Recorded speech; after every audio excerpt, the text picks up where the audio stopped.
거룩하신 하나님 아버지, 제가 여기 모였습니다. 함께하여 주시옵소서. 주의 영광을 나타내 주시오며 우리의 목자가 되시고 우리를 사랑하시는 주님을 만나도록 인도해 주옵소서. 힘이 부족하고 연약한 저희들을 아시는 주님께서 오늘도 새로운 힘과 능력으로 채워 주옵소서. 귀한 찬양을 통해 영광을 돌려옵는 사랑 체험들을 기억해 주시고 때마다 일마다 주님 함께 하시고 도와주시고 붙들어 주시어서 더 아름답게 귀하게 사용하여 주옵소서. 마음의 소원을 이루어 주시고 주의 뜻을 이루는 데 부족하도록 붙잡아 주옵소서.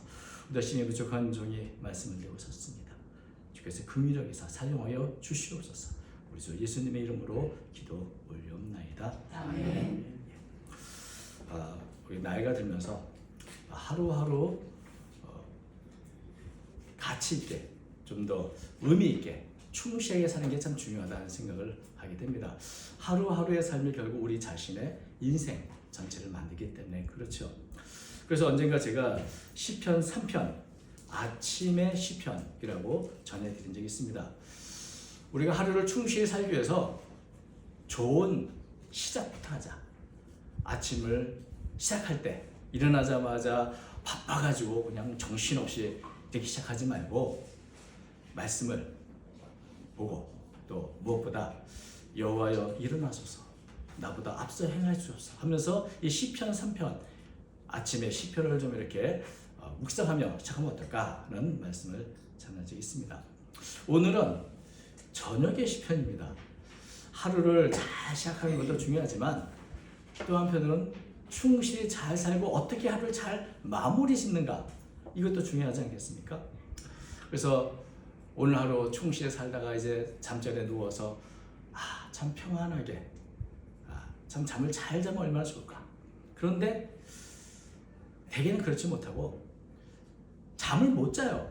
최근에 그 불면증 환자들이 굉장히 많습니다. 때로는 저도 나이가 들다 보니까 자야 할 때 잠이 안 오고 자선 안 될 때 잠이 오는 그런 경우가 있습니다. 호르몬의 변화도 있고. 그런데 어떤 경우든지 간에 잠을 못 자는 것처럼 참 괴로운 일도 없습니다. 불면의 밤 참 힘들죠. 그것이 어떤 호르몬 문제가 아니라 하루 동안 내가 살았던 내 상황, 특별히 억울함, 뭐 이런 것, 분함 이런 것들이 가득 쌓여서 그거 생각하느라고 잠을 못 잔다면 이건 그야말로 더 힘들고 어려운 일이 아닐 수 없을 것입니다.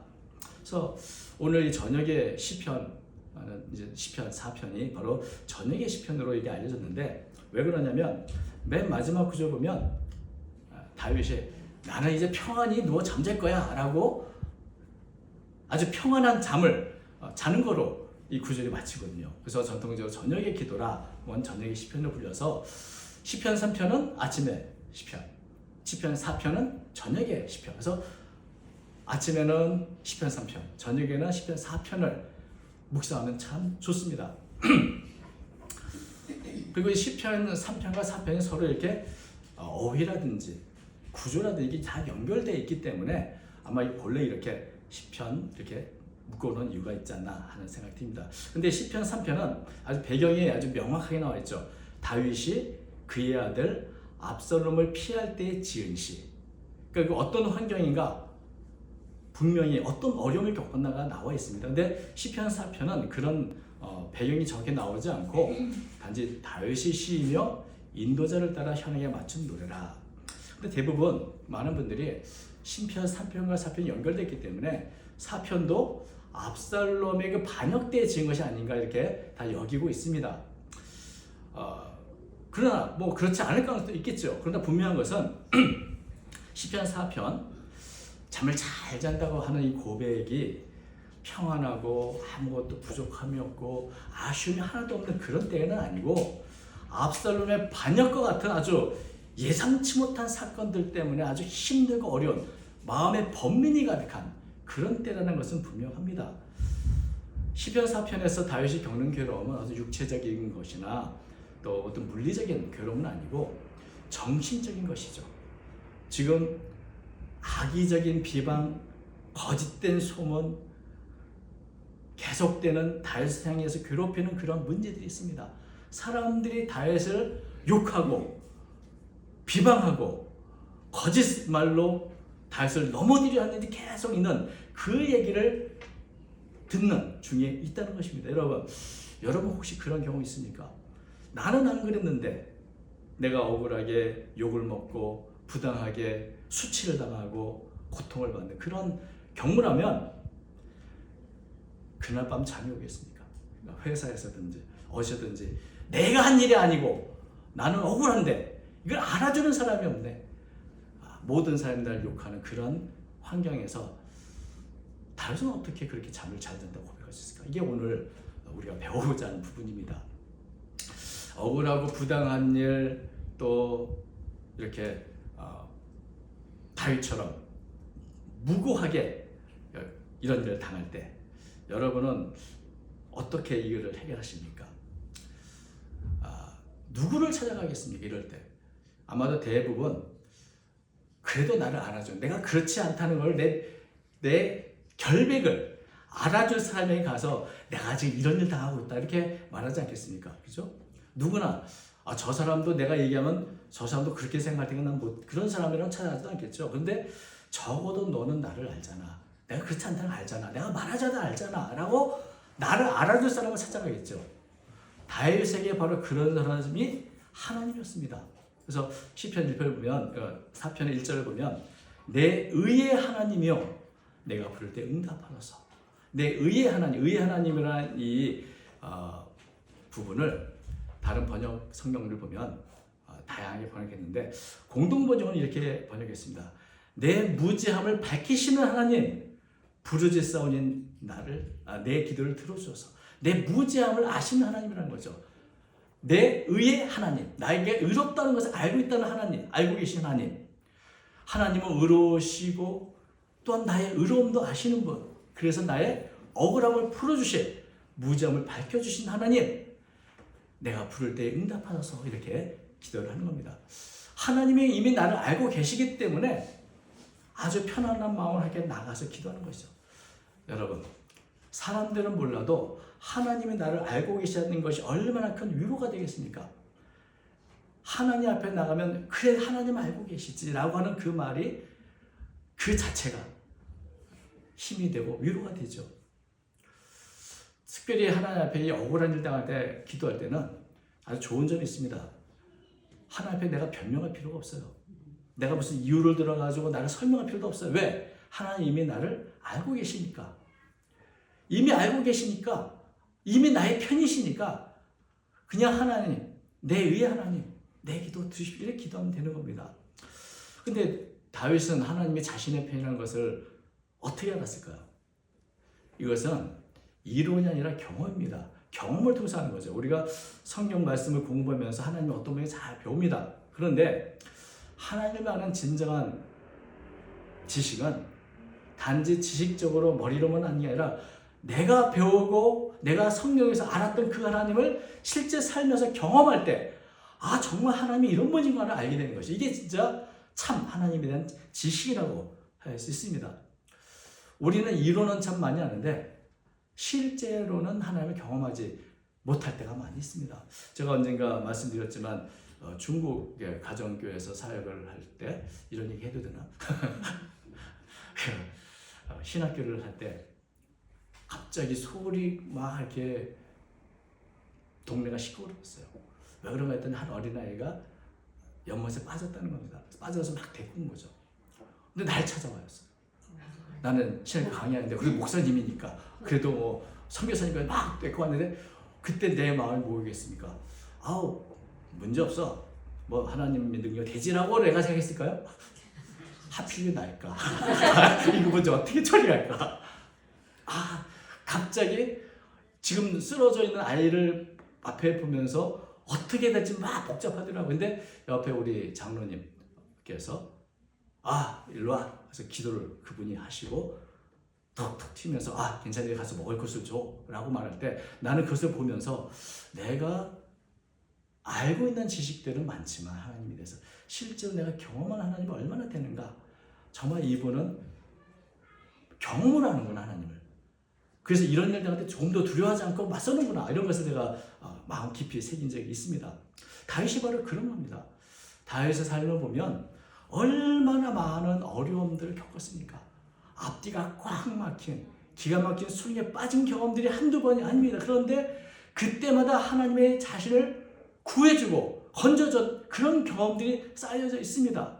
그래서 다윗은 말하기를 곤란 중에 나를 너그럽게 하셨사오니 내게 은혜를 베푸사 나의 기도를 들었어. 곤란 중에 나를 너그럽게 하셨다는 표현이 조금 번역이 알기 어렵지만 한마디로 말하면 앞뒤 꽉 막힌 곤란에 빠져 있을 때 하나님은 나의 그래서 풀어주셔서 넓은 길로 나를 인도해 주셔서 나를 건져 주시지 않았습니까? 그 하나님의 지금도 들어주십시오. 이런 기도인 것이죠. 과거의 경험을 우리가 생각하고 묵상하다 보면 하나님은 내 기도 들으시고 이 문제도 해결할 수 있고 해결해 주고 원하시는 거라는 걸 우리가 알게 되는 것이죠. 그래서 우리가 때때로 인생에서 또는 우리 삶에서 정말 앞뒤가 안 보이는 무너지는 그런 경험이 들 때 과거에 이런 경험이 있지 않은가? 그때 나는 어떻게 이 문제를 해결했던가? 하나님이 나를 도우지 않았던가? 이런 과거의 경험을 되돌아보는 것이 오늘 현재 내 믿음을 든든히 세울 수 있는 근거가 되는 것입니다. 그래서 다윗은 참 힘들고 어려운 상황에서 하나님께 먼저 나를 아시는 하나님께 기도하고 그리고 과거에 나를 건진 하나님 지금도 건지시겠죠. 내게도 주십시오. 이렇게 기도할 수 있는 것이죠. 그래서 이렇게 다윗이 하나님께 기도를 하는데 2절을 보면 왜 기도하는 그 이유가 나옵니다. 2절이 그거죠. 인생들아 어느 때까지 나의 영광을 바꾸어 욕되게 하며 헛된 일을 좋아하고 거짓을 구하려는가? 셀라. 인생들아라는 말은 일반 보통 사람들 얘기가 아니라 지금 다윗을 괴롭히고 있는 사람들. 압살롬의 반역의 경우라면 그 반역에 합류하고 있는 그 고위층들, 세력자들, 힘 있는 사람들, 자기를 괴롭히고 거짓말로 모함하고 욕하고 명예를 실추시키고 이런 사람들을 향해서 어느 때까지 그 일을 너희를 하려고 하는가? 이게 묻는 것입니다. 근데 언제까지 그렇게 나를 괴롭히고 모함하며 거짓을 추구하며 살려고 하는가? 라고 하는 이 다윗의 탄식에는 연민도 담겨 있습니다. 도대체 너희들 언제까지 그렇게 헛된 짓거리하며 살려고 그러니? 라고 하는 것이죠. 그래서 다른 번역본을 보니까 이렇게 되죠. 사람들아 언제까지 내 명예를 짓밟고 헛된 것을 사랑하며 거짓을 찾아다니려 하느냐. 근데 재밌는 것은 셀라. 이 셀라라는 이 시편에 있는 이 단어에 대해서 별로 우리가 생각을 안 하고 우리가 주로 빼고 했는데 오늘 특별히 이것이 좀 강조되는 이유는 셀라가 하는 역할이 있기 때문에 그렇습니다. 왜냐하면 이 셀라는 대개 쉼표 역할을 한다고 합니다. 이게 시편이 노래 아닙니까?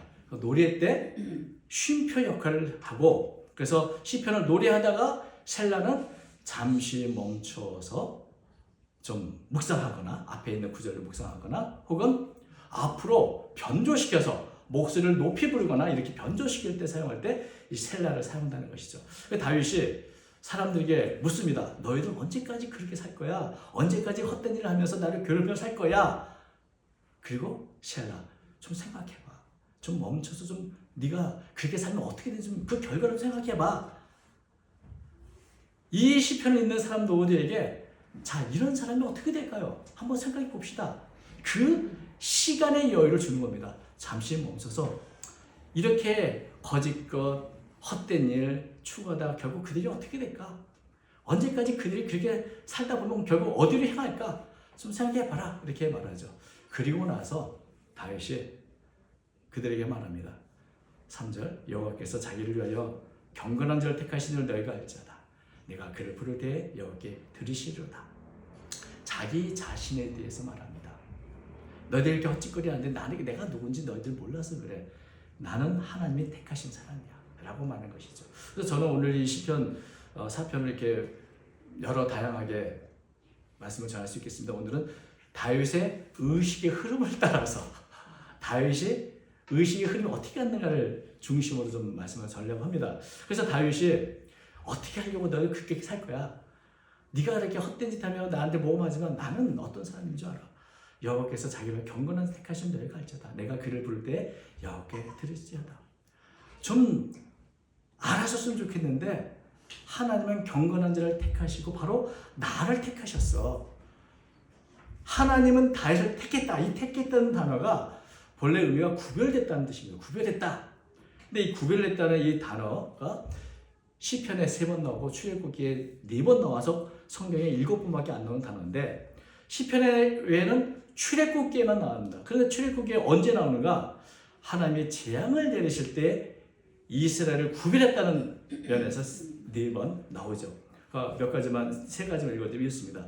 출애굽기 8장 22절 그날에 나는 내 백성이 거주하는 고센 땅을 구별하여 그곳에는 파리가 없게 하리니 이로 말미암아 이 땅에서 내가 여호와인 줄 네가 알게 될 것이다.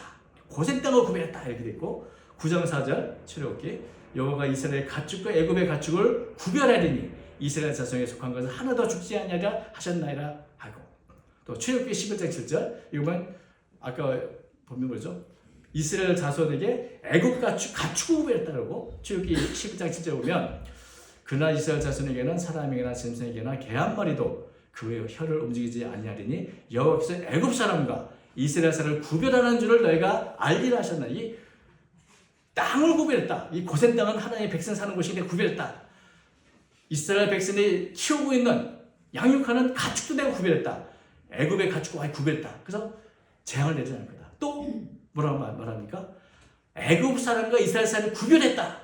그러니까 사람도 구별했다. 그러니까 재앙이 막 내리는데 하나님의 백성이 사는 땅, 하나님의 백성이 키우고 있는 가축, 하나님의 사람의 그 사람에게는 재앙이 내리지 않고 애굽 사람만 내렸다는 것을 우리는 이거 보게 되죠. 그래서 이렇게 하나님이 택하신 백성을 대적하는 바로의 애굽 왕 어떻게 됐는가? 하나님을 대적하고 하나님의 백성을 그렇게 괴롭히더니 결국 어떻게 됐는가? 내가 기도하면 하나님 들어줄 텐데 너희들 어떡하려고 그래? 이런 얘기죠. 하나님은 다윗을 주권적으로 택하셔서 왕으로 세우셨습니다. 이거 너무나 누구나 다 아는 이야기입니다.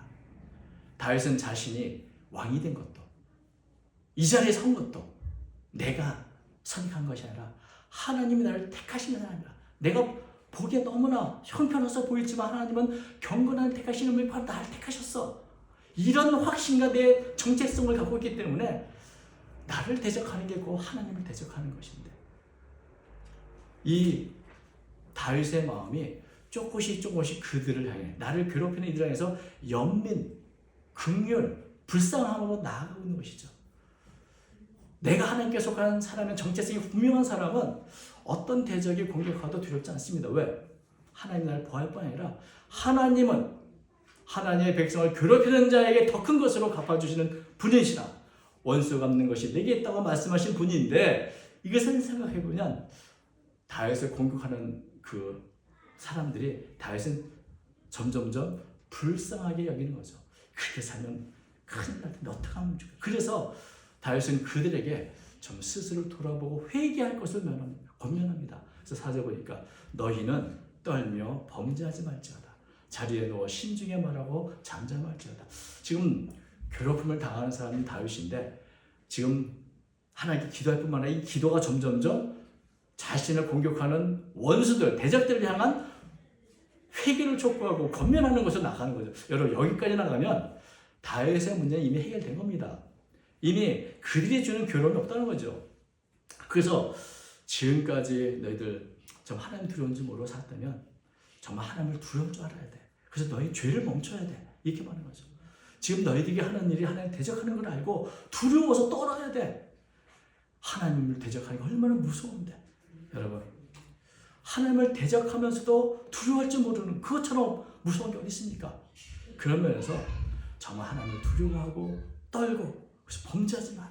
내가 자리에 누워서 스스로에게 말하고 내가 난 어떤 존재이기에 다른 사람을 이렇게 해치려 하고 그런가 스스로 돌아보고 하나님 앞에 너희 입을 멈추고 잠잠히 자신을 돌아보라 라는 것이죠. 그리고 또 뭐가 나오죠? 셀라. 여기 셀라가 뭐겠습니까? 생각하라는 거죠. 자, 너희가 그렇게 회개하지 않고 하나님을 두려운 줄 모르고 살면 어떻게 될까?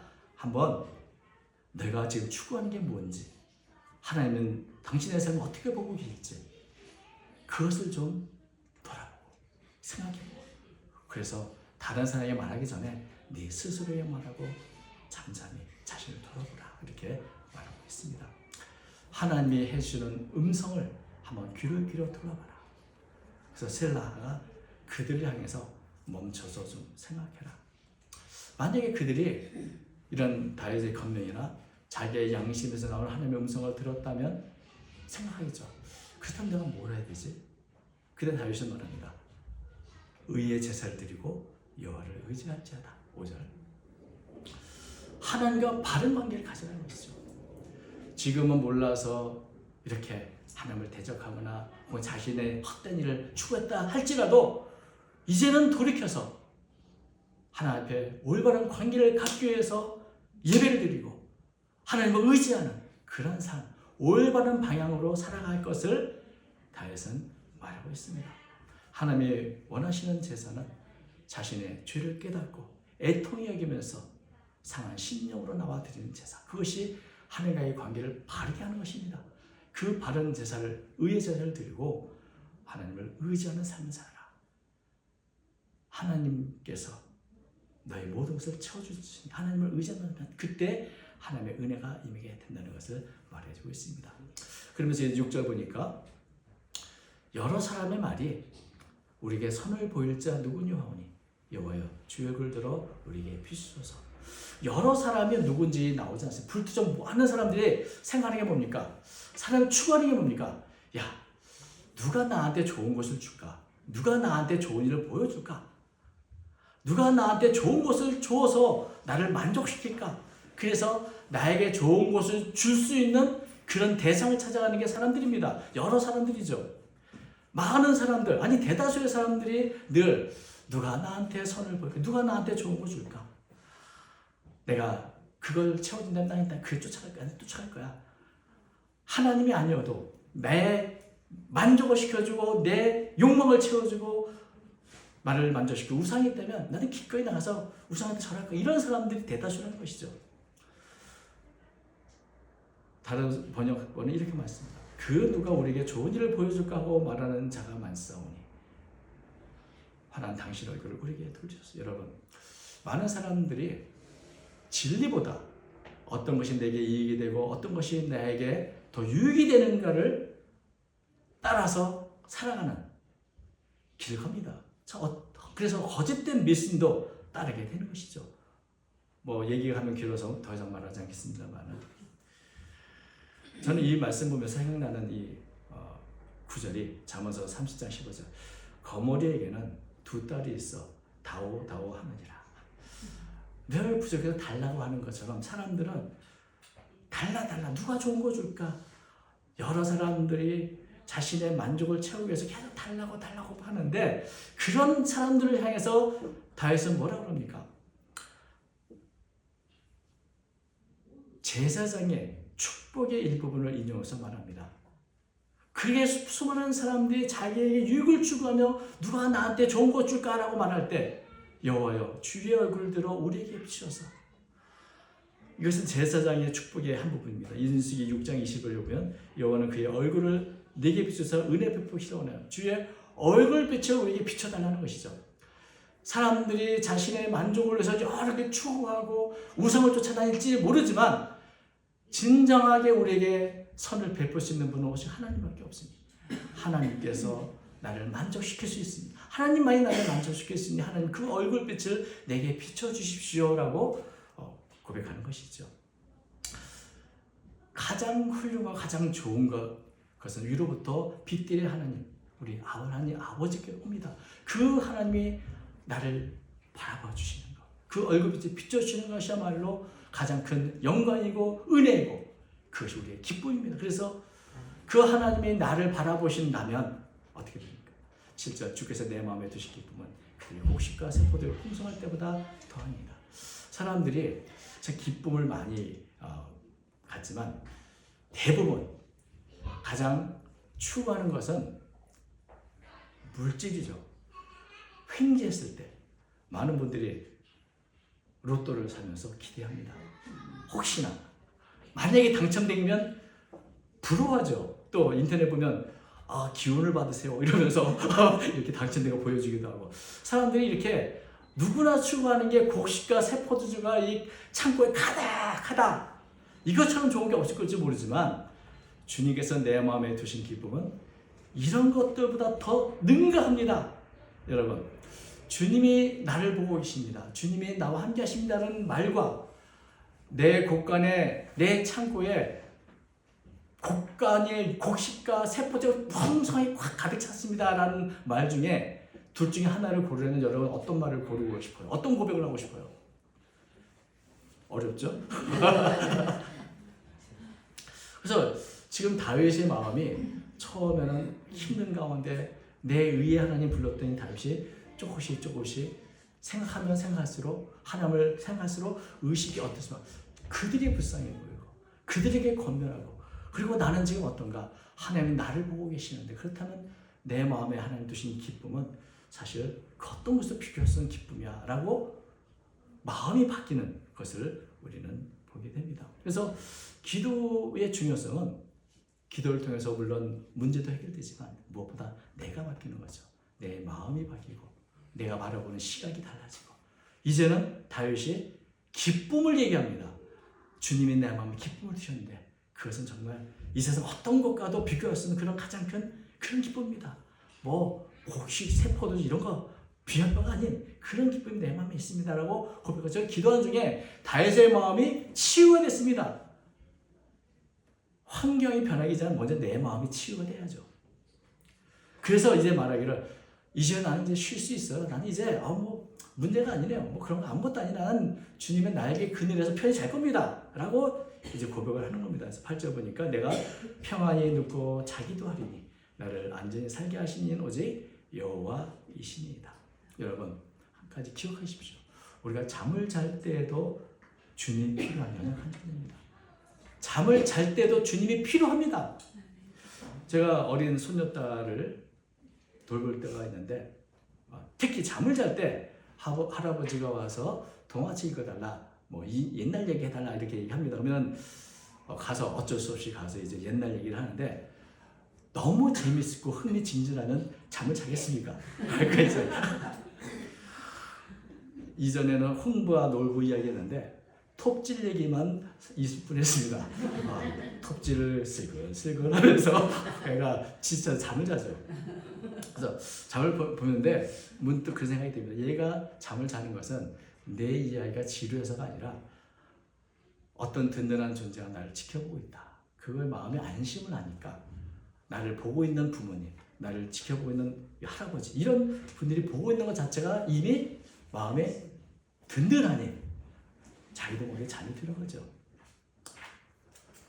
우리도 그렇지 않겠습니까?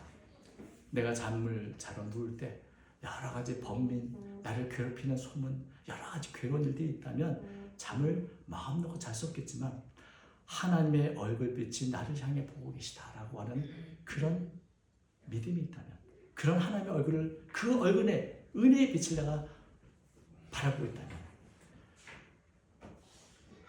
모든 걸 내려놓고 우리는 잠을 잘 수 있는 겁니다. 하나님은 사랑하시는 자에게 잠을 주신다고 했는데 사랑하시는 자에게 그 얼굴빛을 비춰주셔서 우리를 하여금 마음에 평안을 주시고 우리가 놓을 수 없는 것도 다 놓게 하시고 내려놓고 잠을 자게 하시는 그런 분입니다. 내가 내 의식, 내 번민 붙잡는 한 우리는 잠을 이룰 수가 없습니다. 그래서 내가 편안히 잠을 자겠다는 그 말은 이제 나는 다 하나님께 맡기겠다. 나는 신뢰합니다. 나를 가장 사랑하시는 분이 나를 가장 인도하시겠죠. 다 내려놓고 자겠다. 그래서 여러분 이렇게 하나님의 얼굴빛 아래 충만한 기쁨과 위로와 평안 가운데 하루를 마치는 이 다윗의 모습 참 부러운 모습이죠. 그래서 아침이 또 왔습니다. 그럼 어떡합니까? 시편 3편에 주여 일어나소서 나보다 앞서게 주소서 기도하고 저녁이 오면 기도하며 은혜로우신 하나님 오늘도 나와 함께 하셨습니다. 하나님의 얼굴빛 아래에서 잠이 드는 그렇게 살아가는 것이 우리의 믿음의 삶이 아닌가 하는 생각을 하게 됩니다. 거칠고 참 사건 사고 많은 세상에서 이제 주의 평안을 누리며 은혜에 사는 삶이 바로 우리가 살아야 할 삶인 것이죠. 많은 사람들이 잠자리 눕긴 하지만 잠을 자지는 못합니다. 또 핸드폰이 또 얼마나 재밌습니까? 이렇게 보면서 여러분, 내가 안전하다. 하나님의 얼굴빛이 나를 향하고 있다. 나는 하나님의 구별한 사람이다. 나를 택한 사람이라. 그러므로 사람들의 말이나 이 세상에 일어나는 이들 때문에 내가 우왕좌왕 흔들리지 말고 나를 바라보신 하나님을 든든한 하나님을 바라보면서 하나님, 나는 깨어있을 때도 주님이 필요할 뿐 아니라 잠잘 때도 주님이 필요합니다. 내 곁에서 나를 바라봐 주십시오. 이런 기도로 하루를 마쳐야 될 줄로 믿습니다. 우리가 하나님이 택한 구별한 하나님의 백성이라는 이런 정체성, 그것이 다윗을 편안하게 했고 다윗의 삶에 큰 위로가 되었던 것처럼 오늘도 내가 하나님이 택한 백성이라는 성도라는 이 정체성을 잊지 않고 하나님 먼저는 우리와 함께 하시고 우리 얼굴빛을 비춰주시는 분이라는 것을 생각하면서 다윗의 이 마지막 고백이 우리의 고백이 되게 합니다. 그러고 나를 안전히 살게 하시는 오직 하나님이십니다. 이런 고백을 할 수 있는 성도는 얼마나 복된 사람입니까? 하루하루 이런 주님이 주시는 기쁨과 편을 누리며 살아가는 저 여러분 되시기를 주님으로 축원드립니다. 아멘. 거룩하신 하나님 아버지, 우리의 연약함을 아십니다. 우리의 부족함을 아십니다. 우리의 자격 없음을 아십니다. 그럼에도 불구하고 우리를 사랑하시고 택하시고 부르시니 감사합니다. 우리 모든 성도들의 삶을 아시는 주님께서 때마다 간섭해 주시고 하나님의 그 귀하신 얼굴빛을 비춰주시사 은혜를 내려 주시옵소서. 건강의 문제, 재정의 문제, 여러 가지 인생의 문제로 고통을 당하는 자기입니다. 긍휼히 여기서 위로하여 주시고 늘 말씀을 통하여서 힘을 더해 주옵소서. 오늘도 시편 4편을 통해 주님을 바라보며 평안히 눕기도 하고 자기도 하며 하나님께 모든 것을 맡기는 가운데 위로와 힘을 얻는 제가 되도록 이끌어 주옵소서. 주님께서 언제나 우리 모든 성도 붙잡아 주시고 인도해 주시는 믿사오며 예수님 이름으로 기도 올리옵나이다. 아멘.